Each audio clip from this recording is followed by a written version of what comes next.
Assalamualaikum warahmatullahi wabarakatuh. Pemirsa, berjumpa lagi dalam program Zona Tani kali ini bersama saya Rizky Ambrina. Saudara, di bulan Ramadan khususnya nanti menjelang Hari Raya, pasti minat masyarakat dalam mengkonsumsi daging ini meningkat. Nah, untuk memilih bagaimana kualitas daging yang baik untuk dikonsumsi, kita sudah hadirkan narasumber kita, ada Ibu Dr. Hewan Diana Asri Astita, medik veteriner pada Puskeswan Talang Betutu.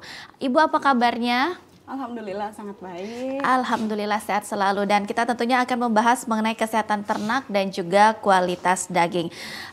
Boleh nih mungkin diperkenalkan dulu nih untuk Balai Penyuluhan Pertanian yang ada di Talang Betutu ya, ini khususnya. Ini kalau wilayah kerja dan juga potensinya seperti apa? Silakan Ibu. Baik, terima kasih. Jadi di sini saya mewakili dari BPP Talang Betutu. BPP itu apa? BPP itu adalah Balai Penyuluhan Pertanian. Balai Penyuluhan Pertanian Talang Betutu itu merupakan lembaga pemerintah yang memiliki tugas dan fungsi sebagai penyuluh untuk membimbing penyuluh di bidang pertanian yang memiliki wilayah kerja di 4 kecamatan. Yang pertama yaitu Kecamatan Sukarami, kedua Kecamatan Alang-Alang Lebar, ketiganya adalah Kecamatan Kemuning, dan yang terakhir adalah Kecamatan Ilir Timur 1. Nah, di 4 wilayah ini merupakan lumbung ternak bagi Kota Palembang. Kenapa bisa dikatakan sebagai lumbung ternak? Karena populasi sapi, terutama ya hewan sapi di wilayah kerja BPP Talang Betutu ini merupakan yang terbesar di Kota Palembang. Dari data Dinas Pertanian Kota Palembang yang sekarang berganti nama sebagai Dinas Ketahanan Pangan dan Pertanian Kota Palembang, data dari tahun 2023 kemarin yaitu populasi sapi di Kota Palembang adalah kurang lebih 2.942 ekor. Dan populasi terbesarnya berada di wilayah kerja UPTD BPP Talang Betutu sebanyak 2.063 ekor. Dari perbandingan ini dapat disimpulkan bahwa proporsi dari populasi ternak sapi khususnya di BPP Talang Betutu adalah 70% ketersediaannya di Kota Palembang. Sedangkan dari proporsi kecamatannya sendiri, Kecamatan Sukarami merupakan populasinya paling besar, yaitu di angka 1.224, hampir setengahnya sendiri dari populasi sapi di Kota Palembang, yaitu 41%, disusul dengan Kecamatan Alang-Alang Lebar sebanyak 30 sampai 20% dari populasi total Kota Palembang. Baik, berarti untuk di Talang Betutu ini sebagai lumbung ternak ya yang ada di Kota Palembang. Nah, ini tentunya di ternak sapi bagaimana nih untuk pemeliharaan yang dilakukan oleh Balai Penyuluhan ini seperti apa? Baik, jadi di beberapa kecamatan yang saya sebutkan tadi, pemeliharaan ternak itu dilakukan secara intensif dan semi intensif. Apa itu intensif? Intensif adalah pemeliharaan sapi yang dilakukan full berada di dalam kandang. Nah, pemeriksaan full di dalam kandang ini memiliki beberapa kelebihan dan kekurangan.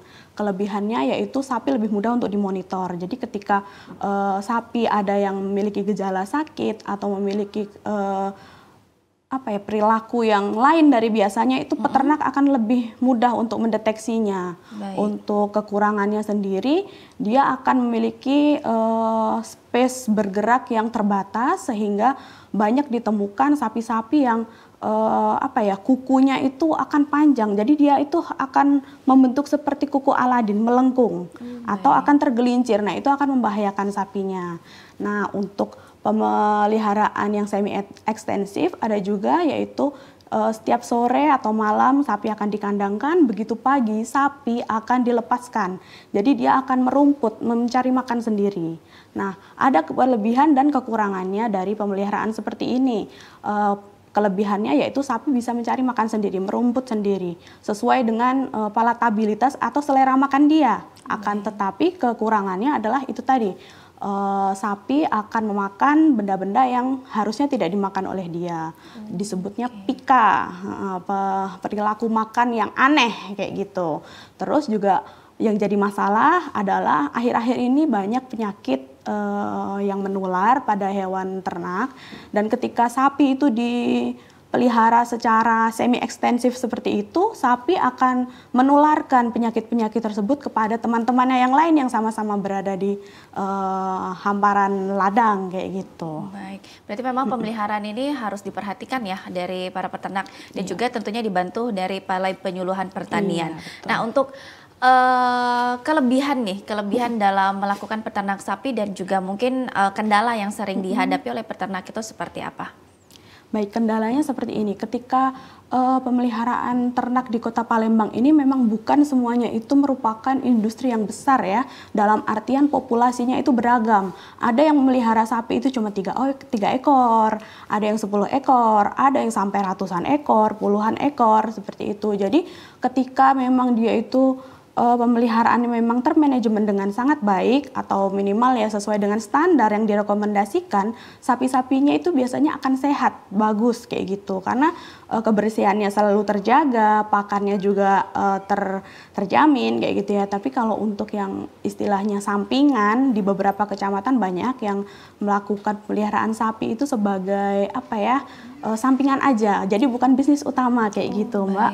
Jadi mungkin agak kurang diperhatikan kayak gitu pemeliharaan dan kesehatannya, karena ya itu tadi, karena bukan sebagai mata pencaharian utama. Tapi bisa dibilang kalau ini dijadikan mata pencarian utama, ini bisa dibilang menjanjikan ya? Bisa, karena kan sapi itu ya sekali kita ambil dengan modal bervariasi, ada yang di bawah 10 juta, ada yang sampai belasan juta tergantung jenis sapinya. Dengan masa penggemukan sekitar 1 tahun biasanya sapi itu sudah bisa dijual dengan harga yang lumayan. Jadi keuntungannya hampir 2 kali lipatnya kayak gitu. Oke, berarti lumayan juga ya. Walaupun memang bisa dibilang harus ada pemeliharaan ya yang intensif, betul. tapi pastinya juga ada bantuan dari Balai Penyuluhan Pertanian. Nah, kalau dalam kendala pastinya sudah dijelaskan nih. Biasanya kendala lainnya juga yang dihadapi peternak ini salah satunya penyakit ya, penyakit yang dialami oleh ternak sendiri. Ini kalau penyakit yang sudah terjadi saat ini dan menjadi kasus serius yang ada di Palembang itu seperti apa? Kalau dari pengamatan kami dan kegiatan kami selama melakukan pelayanan kesehatan di wilayah kerja UPTD BPP Talang Betutu, kami tuh sering mendapati penyakit-penyakit yang memang menular antar sapi, kontak langsung. Jadi sapi-sapi yang berada di Palembang ini kebanyakan hampir seluruhnya itu berasal dari luar kota Palembang. Jadi kebanyakan itu dari Kabupaten Ogan Ilir, kemudian Kabupaten Banyuasin, bahkan ada yang dari Provinsi Lampung, dan paling jauh itu dari Provinsi NTT.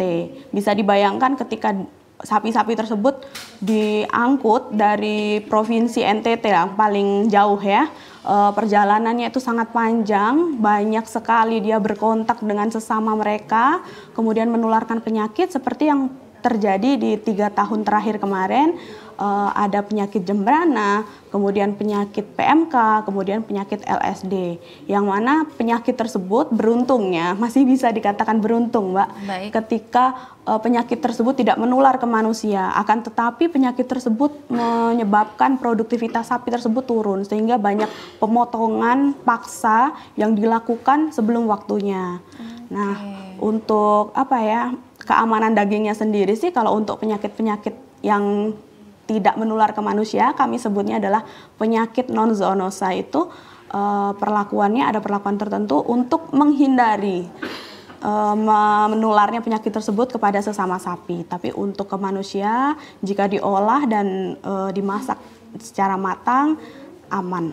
Baik ya, ini kadang yang masih menjadi tabu di masyarakat ya. Jadi apa ya, minat daging sapi ini turun karena kemarin banyak sekali isu mengenai salah satunya PMK ya, penyakit yang terjadi di hewan ternak. Nah, kalau untuk solusinya nih, solusi dari penyakit ini seperti apa nih yang diberikan dari Balai untuk para peternak? Oke, baik. Jadi kan penyakit ini sebenarnya adalah penyakit-penyakit yang masuk, adalah penyakit terutama PMK ya, merupakan penyakit yang baru masuk lagi setelah berpuluh tahun telah bebas Indonesia ini. Jadi satu-satunya yang paling utama terutama yaitu adalah pengendalian lalu lintas ternak.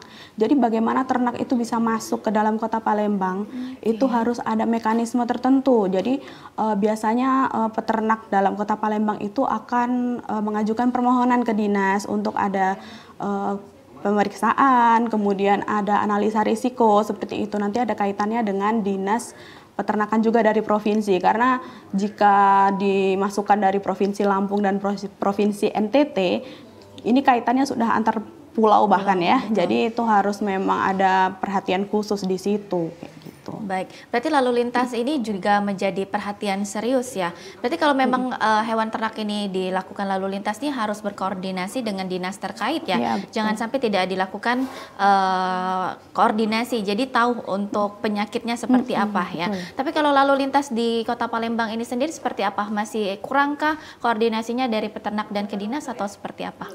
Sebaiknya sudah berjalan dengan baik, cukup baik. Cuman mungkin ada beberapa peternak yang mungkin pemasukannya itu mungkin kami miss gitu. Jadi mungkin ada beberapa sih, mungkin apa ya, kendalanya mungkin mereka kurang tahu atau seperti apa. Nah, juga ketika sapi itu dimasukkan ke daerah kita itu ada beberapa syarat juga yang harus dipenuhi kayak gitu. Jadi memang harus ada karantina, kemudian harus ada syarat vaksin, harus ada syarat irtek. Irtek itu kayak anting yang menandakan kalau sapi itu memang sudah divaksin kayak gitu. Terutama untuk 3 penyakit yang saya sebutkan tadi. Oke, berarti memang ada kualifikasinya juga ya. Iya, Itu juga salah satunya yang bisa menjadi edukasi untuk masyarakat, apalagi kalau di Idul Adha ya biasanya ya untuk mencari hewan kurban. Nah, bisa dibilang tadi untuk di Kota Palembang ini di daerah Talang Betutu ini tentunya di wilayah kerjanya Ibu Diana sendiri ini sebagai lumbung ternak nih ya. Bisa dibilang nih kenapa nih kita khususnya di Palembang ya, pentingnya berternak sapi di Kota Palembang ini seperti apa? Apakah memang untuk di Kota Palembang sendiri ini masih kurang nih populasinya? Oke. Jadi kalau untuk pemenuhan ternak sendiri di Kota Palembang itu memang tidak hanya dari ternak sapi itu sendiri, Mbak. Jadi ada beberapa hal mungkin kayak kalau kita pernah berbelanja ke meat shop yang frozen itu kebanyakan sapi, daging sapinya itu adalah impor. Nah, itu daging impor. Nah, kemudian ada juga sapi impor.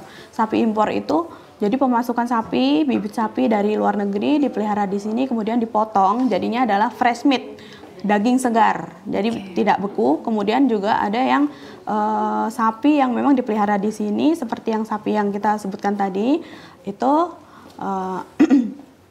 tapi untuk peternakan sapi di Palembang menurut saya memang menjanjikan karena apa? Jenis sapi yang kebanyakan dipelihara di Kota Palembang itu adalah sapi Bali, Mbak. Oh, baik. Sapi Bali itu yang punya warna coklat, kemudian mohon maaf di pantat dan di perutnya itu rata-rata warnanya putih, di kakinya putih juga.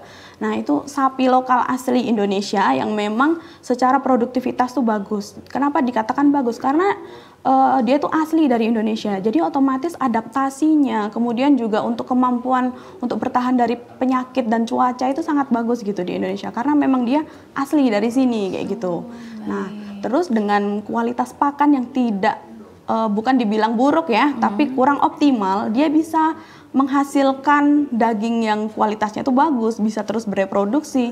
Padahal kalau di sapi-sapi yang kayak apa ya, sapi-sapi impor semacam PO atau yang angus, simental kayak itu belum tentu dia bisa berproduksi seperti itu, sebegitu bagusnya.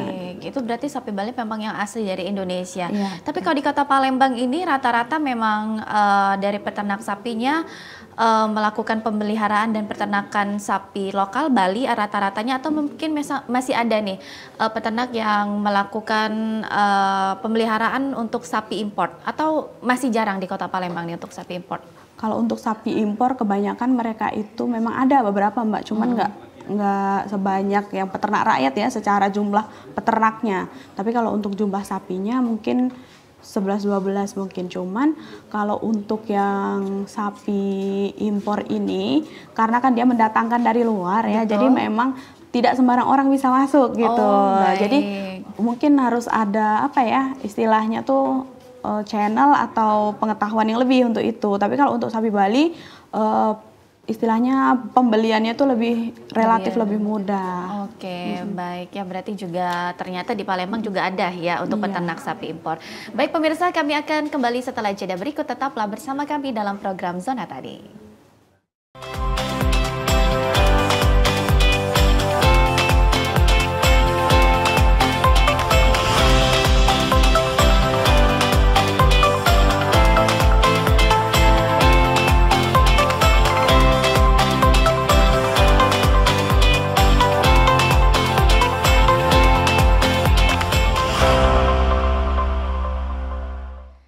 Terima kasih pemirsa, Anda masih menyaksikan program Zona Tani dan kita masih membahas mengenai kesehatan ternak dan kualitas daging. Masih bersama narasumber kita Ibu Dokter Hewan Diana Asri Astita, medik veteriner dan pada Puskeswat Talang Betutu.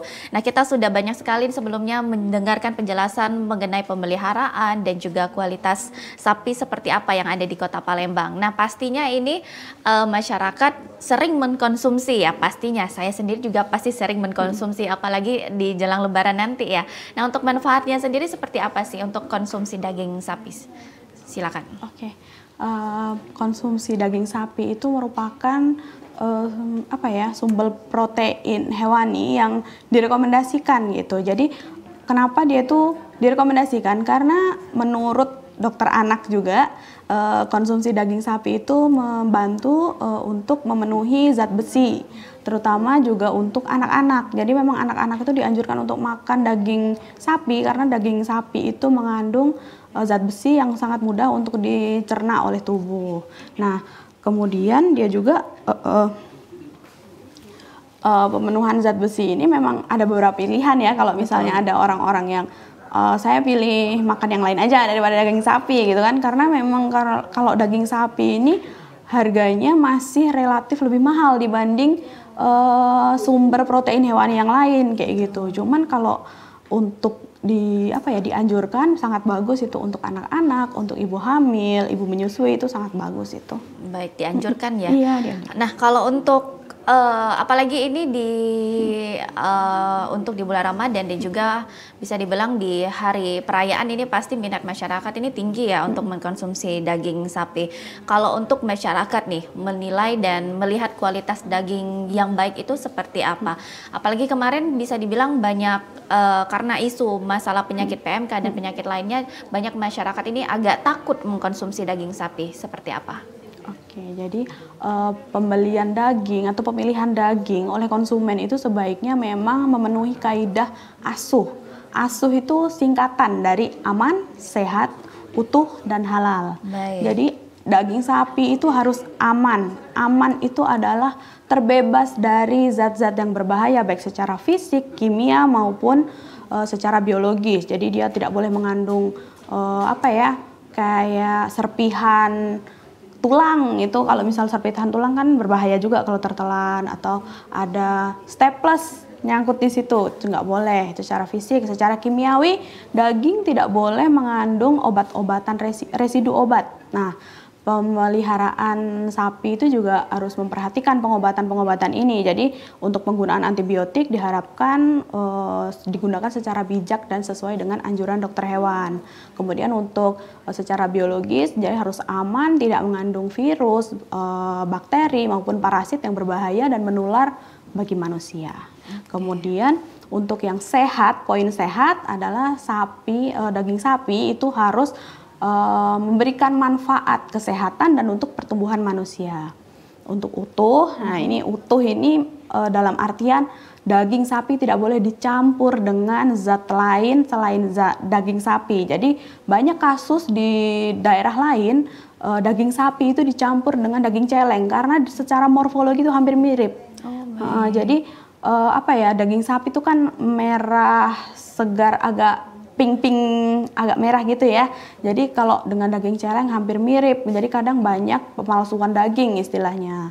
Kemudian yang terakhir halal, yaitu sudah pastilah itu sesuai dengan kaidah-kaidah Islam secara syariat. Pemotongannya juga harus dilakukan oleh penyembelih yang beragama Islam, kemudian juga pemeliharaannya juga harus tidak boleh haram kayak gitu. Baik, ya ini diperhatikan untuk asuhnya sendiri. Tapi kalau misalnya melihat kualitas daging yang fresh, kita enak nih lihatnya ya, muda ya, dari warnanya, dari teksturnya sendiri. Nah kalau yang frozen itu gimana nih? Kalau misalnya kita melihat ini kualitas daging yang baik seperti apa, ini kita menilainya dari mana? Kan semuanya agak keras ya, jadi agak bingung gimana nih.